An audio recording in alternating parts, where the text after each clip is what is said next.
بسم الله الرحمن الرحيم والصلاة والسلام على سيدنا محمد الصادق الأمين. Assalamu alaikum wa rahmatullahi wa barakatuh, dear brothers and sisters. Today we are going to talk about the second topic, system planning project management. After the first topic, which is we have introduction to the system developing cycle, we discussed the agile approach, the object-oriented approach, and also the system development life and analysis life cycle. So we are going today to talk about the system planning. In a way, for sure, we will you'll see we are talking about project management. If you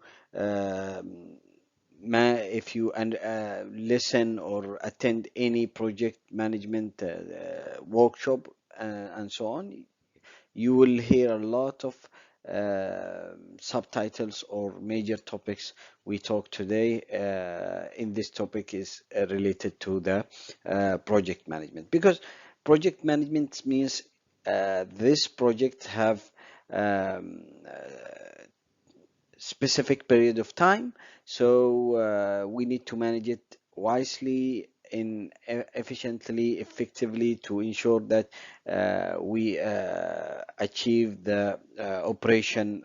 Normally when we do, let's say, new open new branch, when you open new let's say new production line and so on, and also when we do the development, software development and so on, so we apply the same project management procedures. Okay, so this is the learning objectives. We have a few learning objectives. We will divide this topic into two videos. First, we are going to start with project selection. We mean by project selection, we have different alternatives in terms of the process, in terms of the suppliers, in terms of whether to do it, customize the software within the house, within the organization, or to purchase new system, ready system or commercial software and so on. Many alternatives. So we need to start with the project management fundamentals. So the project management fundamentals start by project initiation, determining the project visibility, activity planning and control, project scheduling and managing system analysis, team members. So we will have a short definition for each one of these fundamentals, and then we will discuss them in details. The project initiation start from pain.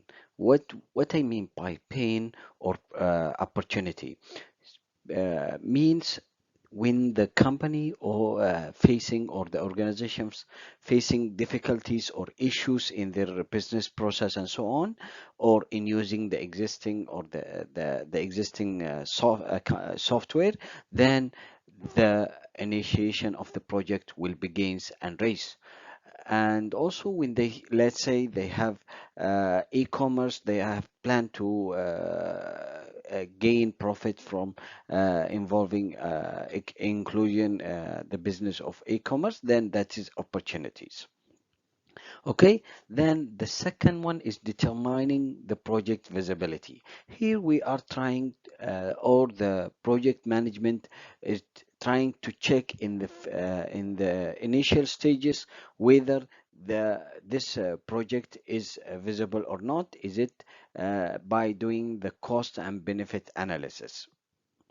And then project scheduling is all about timing. Project activities are scheduled through the use of tools such as Gantt chart and PRT or PERT diagrams. And then the last one is planning and managing the activities and team members. Part of assuring the productivity of the system analysis is to manage and plan for the team members or those who will do who will uh, achieve, who will process the project for developing a new system.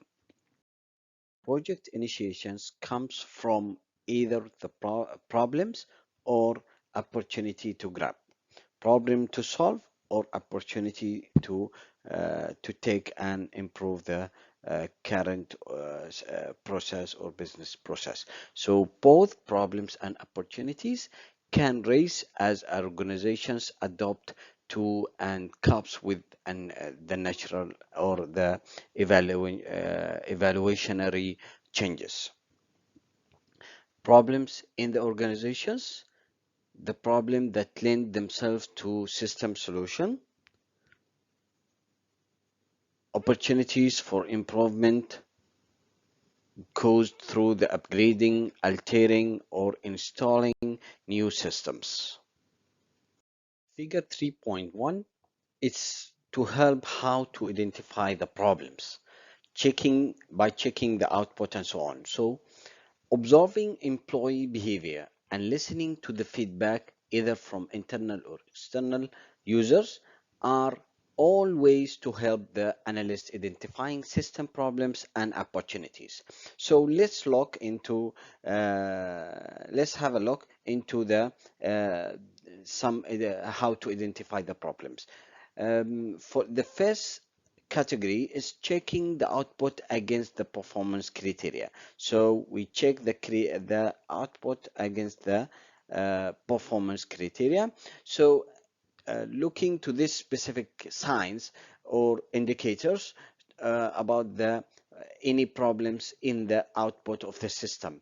Is it too many errors, work completed slowly, work done incorrectly, work done incompletely, work not done at all, which is the worst situation. So those signs or indicators is showing that there is a problem with the output of the system.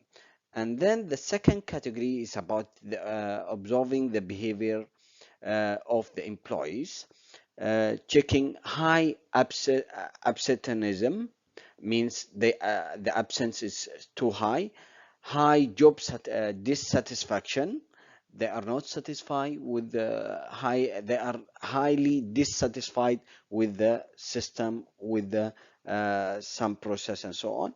And high job turnover means resignation, high job resignation. So this is the employee behavior to identify the issues and problems. The third category is about listening to external feedback from vendors and services providers, customers, suppliers. If you notice here, we have three categories. The first category is about the output. The second category is about employee behavior. The third category is about the external parties, either the vendors and service providers, customers and suppliers. In the third category, um, we check the complaint, the suggestion for improvement, loss of sales or lower sales. Let's focus here more to the problem definition. We should have problem statement. This problem statement should contain one or two paragraphs stating the problem or the opportunity. For example, uh, the current system does not support online transaction or online payment. So that is the problem stated. This kind of statement showing the problem, and we can say also the adding to that statement that by purchasing or by developing a new system we can have more sales. The issues, we should also have a statement of issues. It is independent paragraph or independent section pertaining to the problem or the opportunity. Then we have objectives. It represents goals that match the issues point by point. The difference between issues and objectives: issues reflect the current situation, whereby the objectives is reflecting the desired situation. The requirements: the things that must be accomplished along with the possible solution, and constraints that limit the development of the system. When we say things like solution and constraints, the constraints and limitation is like the budgeting and the other things, whereby the requirements, for example, including the security, the usability, the government requirement, tax. If they have a tax system, then we need to embulk it to the system, and so on. Then lastly, using the problem definition to create preliminary test plan. After we state the problem, or after we create the problem statement, then we should identify the issues. Identifying the issues, we should find a number of points that may be included in one issue. Means we try to group those issues in each category. So instead of having very breakdown issues, we should have, let's say, one issue is related to the let's say the e-commerce or the online transaction. One issue is the cyber security. Then under cyber security, we will have the hardware security, the software security, then the user, the input. We have several points under one issue. Okay, and then after that, from the issues that we identify, we can state the objectives. How we can identify the issues? We identify the issues by gathering information from interview, observation, survey, and document analysis and with the users, and then we can draw major points or major issues that should be reflected into the stating the objective. After we stating several objectives, we should then after determine the relative importance of the issues or the objectives. So we should rank them. We should rank the objectives and issues according to the important. Okay, and then the last one is identifying which objectives are the most critical. Due to the constraints, it is generally necessary in all kind of organizations, even big companies, to order the objectives to determine which are most critical, and the one we should focus on more in the in this project, in the project or the new system that we are intending to develop. Then we should consider in the selection of the projects that we should have backing from the management. So do we have the authorization of the people who will pay the bill, who will approve the budget and give the money? So absolutely nothing can be accomplished without this authorization or backing from the management. Second, the opportunity or the appropriate timing of project commitment. Can a time commitment be made for the installation of the new system or improving the existing ones? Third, possibility of improving the attainment of organization's goal. Will this project put the organization on target or not? So if this project is deterring the organizations from its goals, so we should consider not to select this project. Then practical in terms of resources for the system analyst and organizations. Is there expert and resources to carry out the project? Lastly, worthwhile project compared with other ways the organizations could invest resources. The question is the project worth committing resources to the project instead of reserving these resources for other potential project. Improving the completion of organizations' goals by selecting this one specific objectives. It should serve to improve the corporate the profit of the organization. It should also support the competitive strategy of the organization. It should improve the cooperation with the vendors and partners, improving the internal operations support, and improving the internal decision support so the decisions are more effective. Let's define the objectives. The objectives of the project of developing a new system. Actually, there are many possible objectives exist, such as speeding up the process, streaming a process, combining processes, reducing the errors in input, reducing redundant storage, reducing redundant output, and improving system and subsystem integration. After we identify the problems and the opportunities, we identify the issues and set up the project objectives, and also determine which objectives is more critical and important.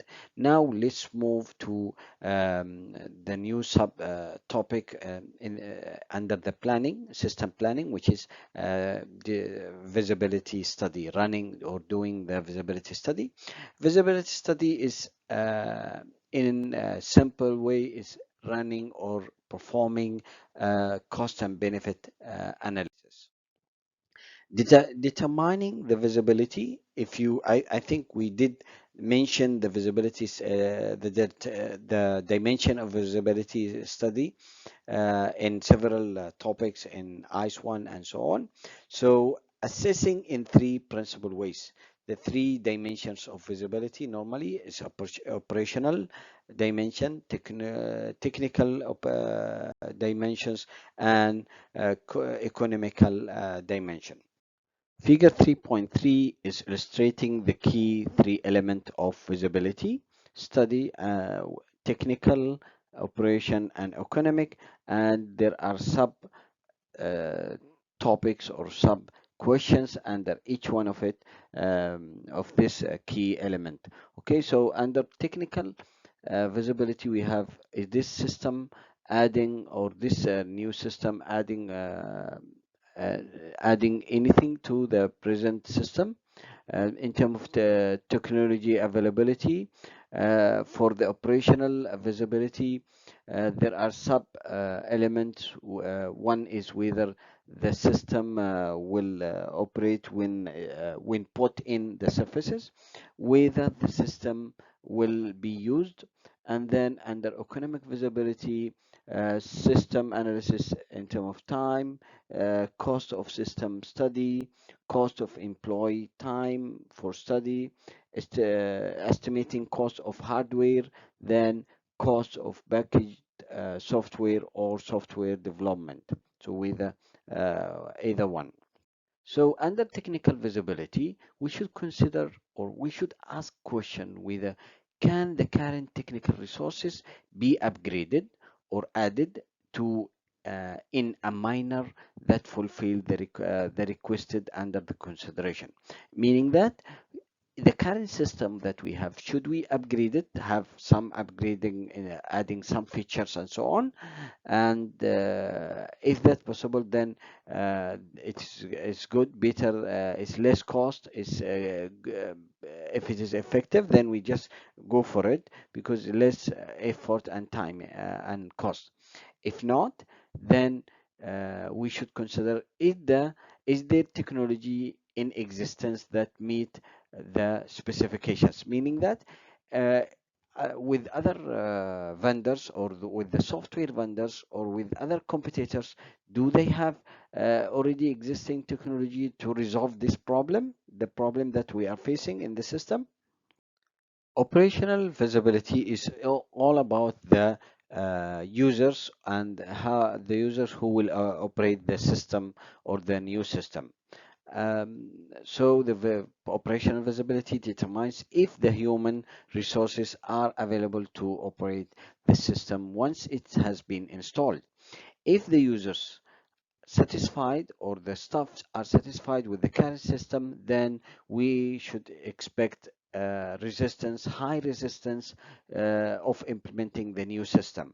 Where if the users are dissatisfied with the current system, and they are experiencing several errors and issues in using the system, then we expect that they will the visibility, operational visibility will be successful and okay. Economic visibility determines whether the value of investment or allocation budget that allocated to the new system exceeds the time and cost that also allocated for this system. It includes five things should be considered: the quantity or the number of analyst members team, and their time, also how long they spend to develop or to implement this new system. Is it 3 months, 2 months, 1 year? So all of that is can be reflected into the cost. Business employee time, the hardware, software development. So we should consider that the long-term gains or the should be higher than the short-term cost, and also it should reflect into immediate reduction of the operation cost. Otherwise, the new system is not economically visible. We start with initial or the project initial fundamentals. We discuss that we should have project initiation in terms of identifying the problems and opportunities and issues, then stating the objectives and so on. So that's the first stage of planning, system planning. Then we moved to visibility study. In visibility study, we focus in three dimensions: the technical, operational, and economical dimensions. And then now we have new topic or new subtopic, which is estimating the workloads. So the system analyst formulate numbers that represent both current and projected workloads for the system, so that any hardware obtained will possess the capability to handle the current and future workloads. So meaning that we should uh, consider we should consider the current and projected workloads for the system, uh, meaning that what is the system. So let's say we have now the company will do the analysis. We discuss with the staff how many transaction we do daily. So they said, let's say 1000 transaction a day. So that is the current system load. So what is the future or the projected for future workload? Maybe 5,000, 10,000 transaction a day. So we should consider that estimation for our development of the system. Figure 3.4, compare the workloads between existing and proposed system. So in terms of tax, compare the performance of the distribution warehouse by running the summary program. So this one is for the existing.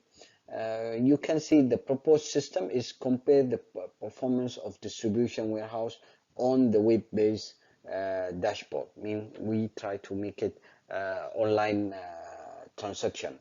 Methods in the existing systems, computer programs are run when needed. Processing is done from the workstation, whereby for the proposed system, updates occurred immediately. Process is done online. and so on. You can read in your own, but you can see that here in the timing, human time requirement is for the existing system is 20 minutes daily for processing the system, whereby for the proposed system is only 10 minutes. So we should finish all of this workloads stuff and comparison between the two systems, the current and the proposed system. Okay, now let's look to the ascertaining hardware and software needs. Steps used to determine the hardware and software needs. First, the inventory computer hardware currently available with the company. Estimate the current and the future system workload. Evaluate available hardware and software.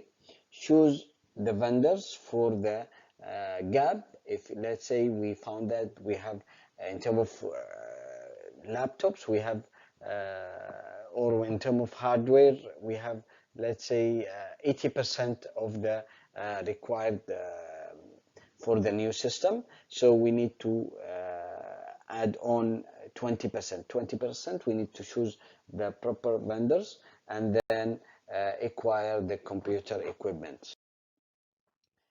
This figure 3.5, showing or illustrating the steps in choosing the hardware and software. So we start by inventory and computer hardware. We check the current or the existing we have. Then we estimate the workload. If we estimate the workload and we compare whether this hardware and software is enough, sufficient or not. If not, then we will have the choice or the decision. We should decide based on the evaluating the hardware alternative. We have two alternatives, whether to buy new hardware or to use the cloud service, and we will discuss this in details. Buying new hardware, choosing the hardware vendors, and if we use the cloud, then we choose the cloud service provider, and then evaluate the software alternative. For the software alternative, we use SaaS for provider to choose the to use the service as a or we call it cloud as a service. And then we have the other option is choose the COTS software, which is choosing the software in the cabinet or which is in the commercial or the software companies, software developing companies, commercial software. Or the third option is creating your own software, designing and developing in-house. So this is the three options related to the software alternative. And for the hardware, we have either the cloud service or the buy new hardware itself. For inventorying computer hardware, we should first determine the type of equipment. So what is the equipment we have in terms of quantity and quality, and we should also understand the operation status of the equipment in terms of storage, speed, and so on, and estimating the age of equipment, estimating or projecting the life of the equipment. So we know when we bought 5 years ago, 2 years ago, this year, and also we project how long we can use those equipments. And then we should understand or we should know the physical location of the equipment in either in this in the headquarter or different branch or different city or country. Determinant the department or the person responsible of the equipment. So we should also put this as the study of inventory and computer hardware. Lastly is the financial arrangement of the equipment, and we mean here the financial arrangement of for the equipment, whether this equipment is owned or leased, so we rent it, or it is our the organizations bought it. In evaluating the hardware, we should consider four aspects or four factors. First, time required for the average transaction. So how long the transaction will process to get the output, and also how long it take to receive the output. Okay, and then the total volume of capacity of the system. Then how it means how much it need to process this transaction, or how many transaction we can process in the same time. Okay, then the ideal time for the CPU and network, and then the size of memory provided. Who should do the evaluation of hardware? There are three groups should handle this, or the responsibility of evaluating the hardware is shared by the management, the system analyst, and users. And normally the system analyst will play a significant role in evaluating and checking the hardware, although we have, because the vendors, when the company buy the hardware, they will have a specification and description of the each equipments, but the system analyst will make sure that is accurate, and that is in terms of comparing the advantage and disadvantage of each um, quotation or offers by the vendor. The acquisition of computer equipment, we have two options, as we mentioned earlier: either purchasing and being the ultimate owner, or using the cloud services as using the service as renting that services. Okay, so there are three factors that influence the decision of choosing between the two options. First, what are the initial and long-term costs? Second, can capital effort to be tied up in computer equipment? The third is, should the business have full control of the system and hardware, or and responsibility, or we should is it okay to use the cloud service? In case we go for the cloud services, so the available cloud services may include web hosting, email hosting, application hosting, backup hosting, storage and processing of database, archiving, and e-commerce. So all of these items or services under cloud services can be used. Three types of cloud computing. First, software as a service, infrastructure as a service, platform as a service. And I believe everyone here is understanding what does it mean each one of this category, because we handled it in last semester. So let's look into the strategic cloud computing decisions. Decisions on cloud computing can first be addressed on the strategic level, and the business should focus on defining a high level business case that focus on high level benefit. Second, define the core requirement. Third, define the core technologies for the enterprise. So what is the benefit of using cloud computing? First, it's less time spent maintaining the legacy system. Second, maybe simpler to acquire IT service. Scalable applications that can grow by adding more cloud resources, means we can expand our services or our business by adding new services or storage. Then consistency across multiple platforms, and then the capital is not tied up. In the other hand, let's look into the drawbacks of the cloud computing. First, loss of control of data stored in the cloud. Second, the potential security threats to data that is not stored in the premises. Last one is reliability of internal as platform.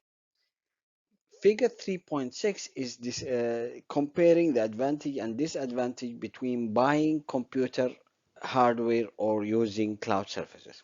For advantage of using buying computer hardware, that it gives us control over the hardware and software, often cheaper in long run, and it provides tax advantage through the depreciation.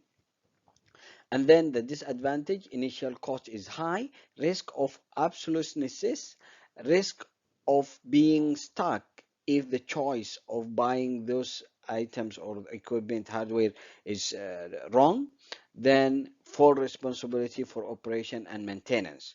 Using cloud services, the advantage is first maintenance and upgrading performed by the service provider, ability to change software as hardware rapidly, and scalable, can grow quickly, consistent over multiple platforms, no capital is tied up.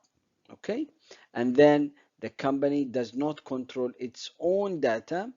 That this is the disadvantage. Data security is at risk, reliability risk of the internal platform, priority of ABIs and software may make switching providers difficult. Okay, let me before we go on, let me highlight that all this advantage of using cloud services is it has been somehow managed or controlled by also the service provider, ensuring, especially if you are using the service provider like Amazon or IBM and so on.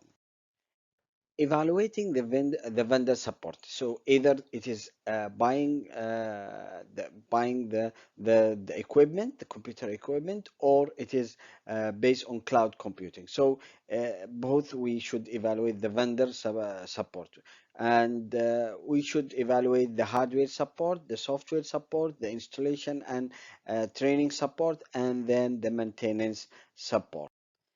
Figure 3.7 is demonstrating the guidelines for vendor selection. So the vendor services in terms of hardware support, we should consider the specifics. Vendors typically offer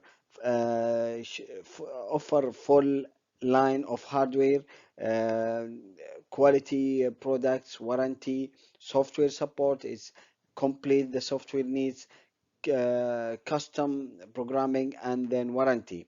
In terms of installation and training, commitment to schedule, in-house training, technical assistance. Maintenance, routine maintenance procedures, specific response time in emergencies, and equipment loan while repair is being done.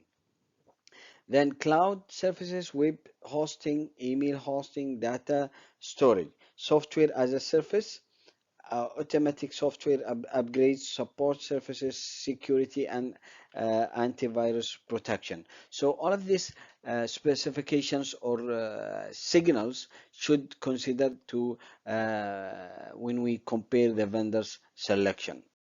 One of the trending now for flexible business and so on is BYOD or PYOD.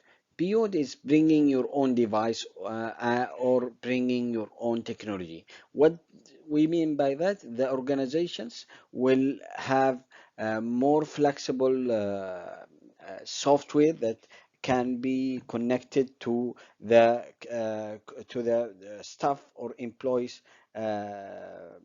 devices, like use like the tablet, laptop, and they can use their own, especially with the pandemic now it's more viral. So bringing your own device or technology, so you can use it. Actually, it's not only this concept is not only for the companies. Now it's even up to the schools. So the schools, they ask the student to bring their laptops or their tablet, and they can be connected to the school system or school network and system. Okay. The benefit of BYOD and PUT strategy or techniques is building employee morale, and also there is a potential for lowering the initial cost of hardware purchasing, facilitating more remote round-the-clock access to corporate computer network, building a familiar user interface to access corporate computing services, applications, database, and storage. So, in short, using PUD, it increased the productivity, cost saving, improved employee loyalty, laser security risk, and it is lesser security risk and work anywhere, anytime. The drawback of applying POD and POT is security risk posed by untrained users, loss of devices, theft of the devices and its data, and unauthorized access to corporate network using personal mobile devices. So, in short, security control, employee privacy, hacking, and corporate IT policies. We have three alternatives to gain or to have a new system or new software. First is creating and customizing software in-house from, by our own expertise, IT experts, or purchasing as commercial of the shelf software from vendors, and we call it normally we have short form as codes, or we rent or use the software that provided by cloud computing under software as a services. Figure 3.8 is comparing the advantage and disadvantage for the software alternatives. We have, for example, creating custom software. The advantage is the specific response to specialized business needs.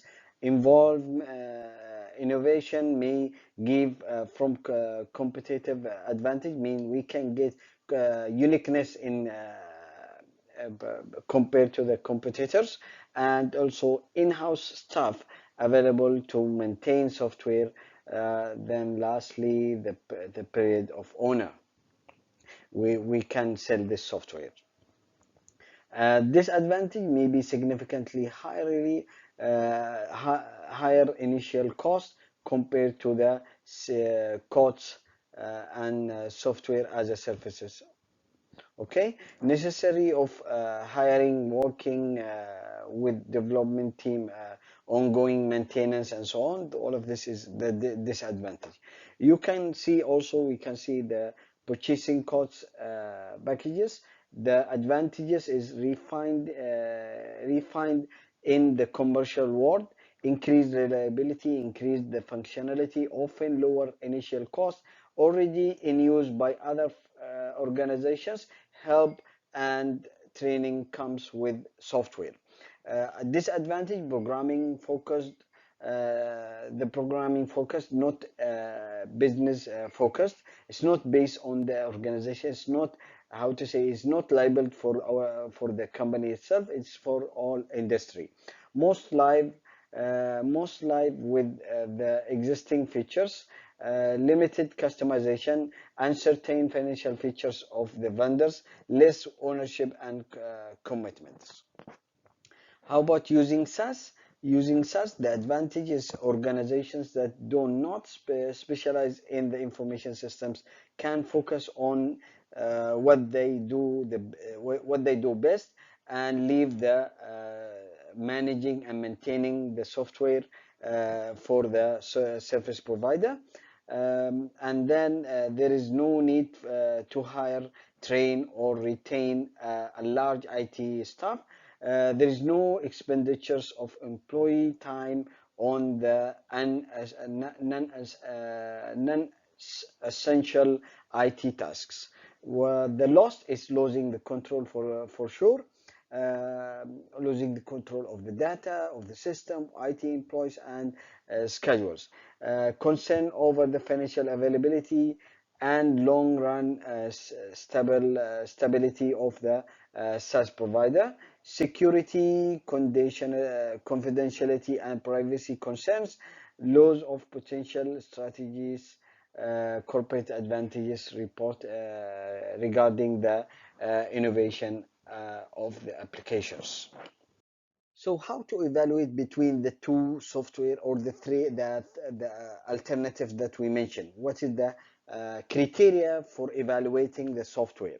So first is performance effectiveness, performance efficiency, the ease of use and the flexibility, quality of documentations, and manufacturer support, meaning the maintenance and also the upgrading and so on.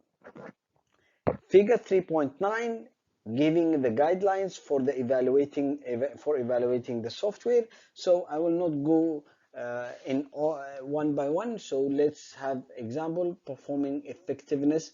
The specific software features able to perform all required tasks, able to perform all tasks desired, well designed display screens and adequate capacity.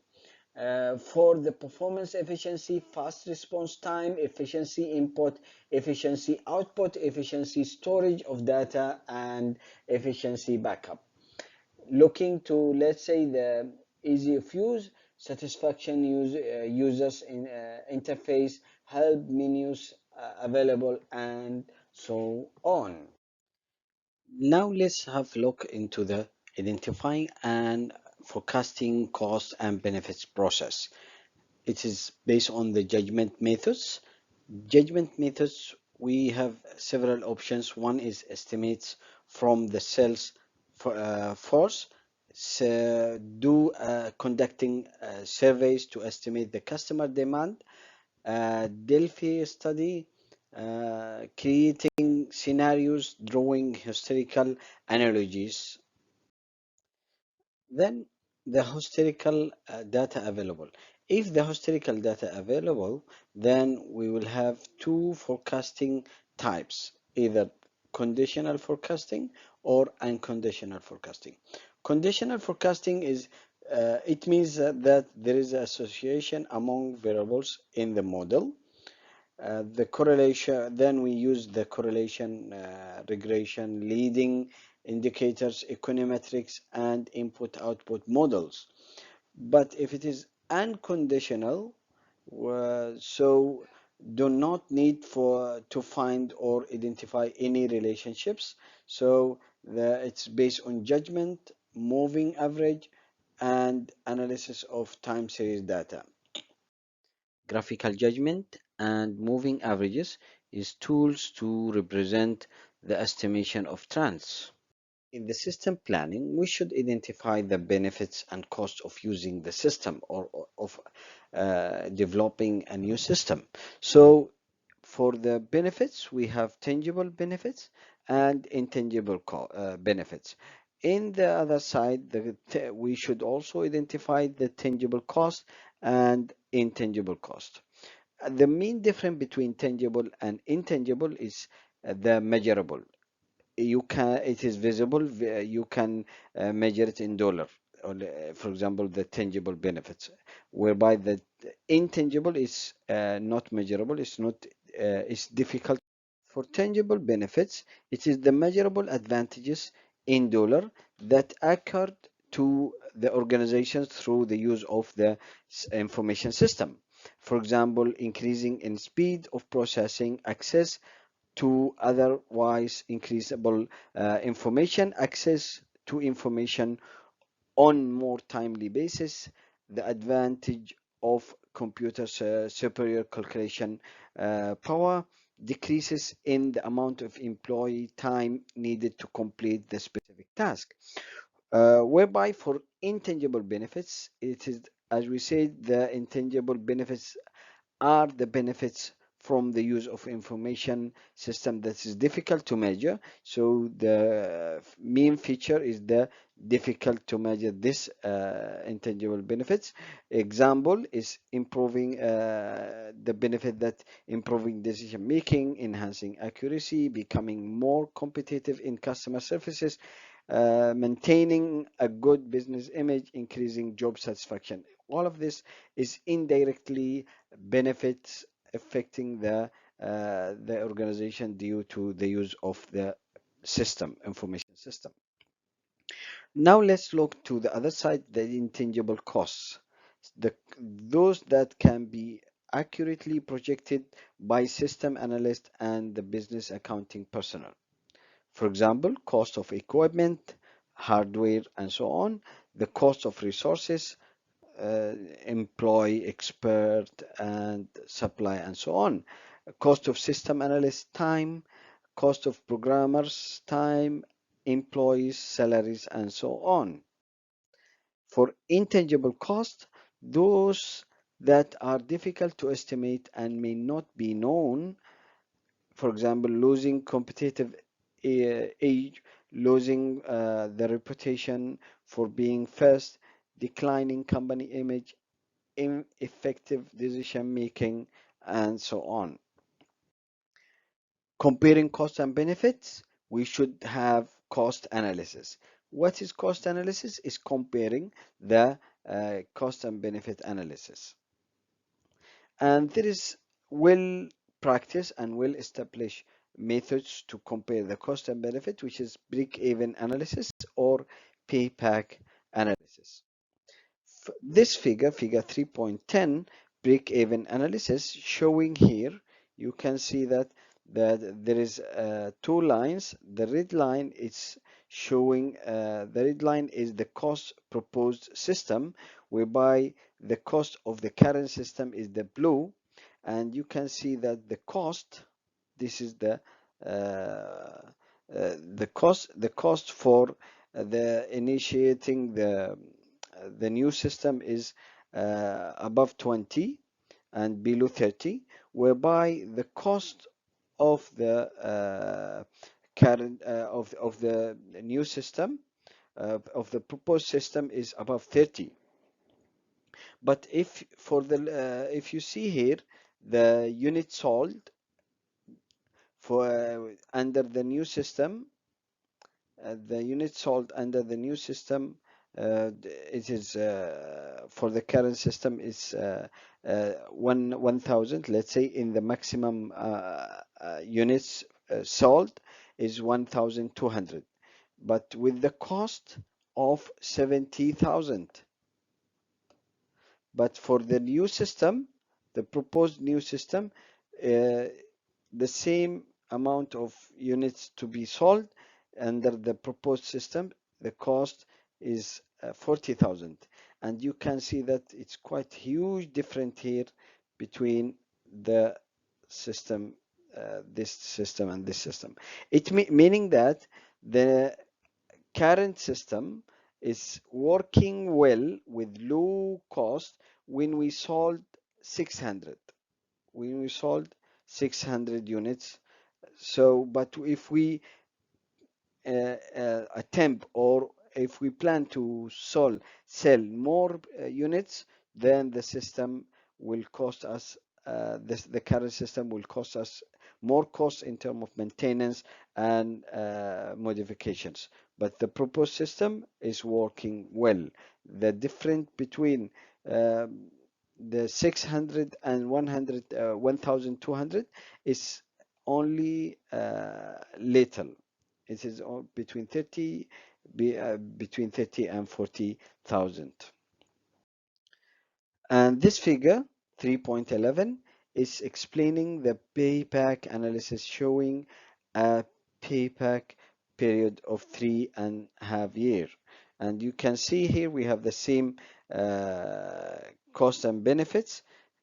This is the red one is the accumulated benefit from the proposed system, whereby the cost is accumulated cost proposed is the blue, and you can see here within the the payback point, or the point that we can pay back, is the where the cost is equal to the benefit, which is the year, in term of the time, is year after 3 years and a half, which is this one. So this year or this time is the payback period, meaning that during this time, until 3 years and a half, we will keep paying the investment of the capital on that allocated for the new system. So that's all for the first part of system planning. We discussed project management fundamentals and problem definition.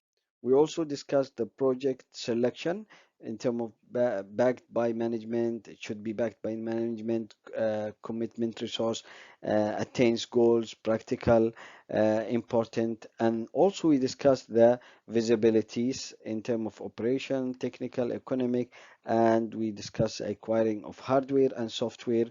We also discuss the cost and benefit analysis. So that's all for today, and inshallah we will have another part, the second part on system planning soon.